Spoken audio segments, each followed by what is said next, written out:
Hey guys, welcome back to our channel. Thank you for joining us today. My name is Esther and this is my husband Alex. We're the Vernerats. I know we are living in a crazy world right now. Things are upside down. I thank God for keeping us safe. I hope that you're safe. We're actually been learning a lot, and a lot has happened during this pandemic. My husband actually turned 30 this year. We weren't able to do much, but I still surprised him and I made it special for him. Birthday was crazy. So I thought turning 30 was going to be like this big party. We had this whole thing planned out, tie and gown event. But obviously with the pandemic, I didn't think anything was going to happen. And my wife really came through. She made it really, really nice. I was really surprised. Really? Yeah, I was really surprised. Well, there was a video with a bunch of my friends and family wishing me happy birthday. I mean, she surprised me, but you didn't see it coming. I didn't see it coming, but it showed up a little early. I didn't know what was coming at first. And she surprised me. We actually surprised him twice. Yeah. One day actually, right? Twice in one day. True. And he had no idea. It was nice. Some people pulled up, wrote happy birthday on their cars. Envision, shout out to Envision, which is a church that I work with as well. I love them, and they definitely showed me a lot of love that day, which meant so much to me. Like it really, really, really did. It doesn't take much to make me happy.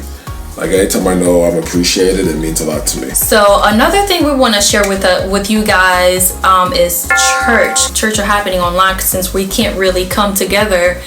All the buildings are closed, and so that's another thing that we've been working on, especially my husband. Since he's a pastor, he's a preacher, so he works with other churches too. He's a mentor. So he has been, it's been pretty interesting just seeing him learning some stuff, and now he has a whole production. So tell us about that, honey. Yeah, I had to learn a lot of stuff. Our live services used to pretty much be like a camera phone, kind of just pointed up there on Facebook Live, and that was pretty much our live services. So when the pandemic started, it was really trying times, because we had to figure out how can we host a service that's high quality. We had great services in our church building, but as far as like online, if you were solely watching us online, you weren't gonna get like a high quality service. That's one of those things you kind of had to be there. But now knowing that nobody was gonna actually be there, we were like, man, we really gotta take this online presence seriously. And I've always kind of wanted to, but the church wasn't really ready to make that investment. Shout out to the internet, shout out to Al Gore, just shout out to everybody who makes this internet possible. Because I learned a bunch of stuff as far as like, video editing, capturing video, camera angles, lighting, sound, just stuff that I really didn't know how to do before.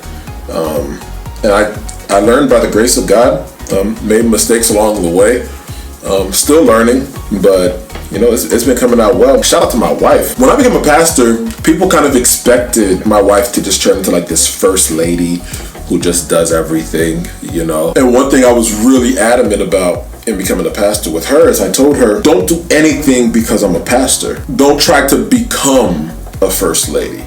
When I get ordained, you are, right? So you don't have to become one. Whatever you do in ministry, let that be as God is calling you, as you see fit, as you have a desire and a push to do it. And that was really important to me, for her, because I just didn't want her to feel like she had to fill some shoes or be somebody else. Just being married to me and treating me right, that helps me do ministry automatically.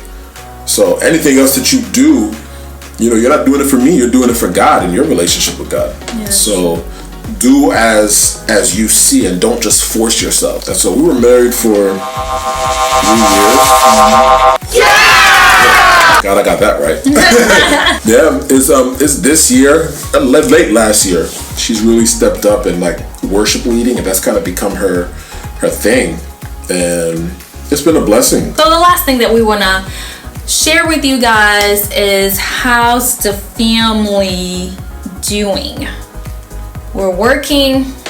He has a lot going on. I have a lot, my own thing going on too as well. So how do we manage family time and stuff like that? It's a bit of a struggle trying to manage it, but Esther does a good job of just like bringing Hannah around while I'm editing videos, and obviously Hannah wants to touch everything. Hannah looks like Spider-Man, like just like and she just grabs everything that comes in her face. Y'all, she has teeth now. Hannah bite the mess out of you. He's a very loving cat. Hang on to us, please. Oh, yeah. It's been a day. You're not paying attention to her for a while. Gosh. She wants to get your attention. She just dig her face in you. Yeah. Her crawling is a lot. She moves around really fast. I don't know if any parents could relate to that, but walking, maybe walking is like beautiful, but it's like, dang. Like once you become mobile, it's gonna be really hard to manage that situation. She definitely said Dada before she said Mama. It's not clear though. We don't know It's if really she said Dada. No, it's really like it's pretty clear. Like I think next is Daddy, but she says Dada. I'm talking about crystal clear. Ooh, let me see if I can make Hannah say Dada. I'll be back. Oh my gosh. Hannah, say Dada. Hi, baby. No, She's not gonna say Dada. say Dada. Dada. Ba. Dada. Dada. Say Dada. Dada. Dada. Dada. Dada. Dada. Say Dada. Dada. Dada. It's coming. It's coming, baby. We'll hear it. She says We will see you guys soon. Mwah. Bye, guys. Dada.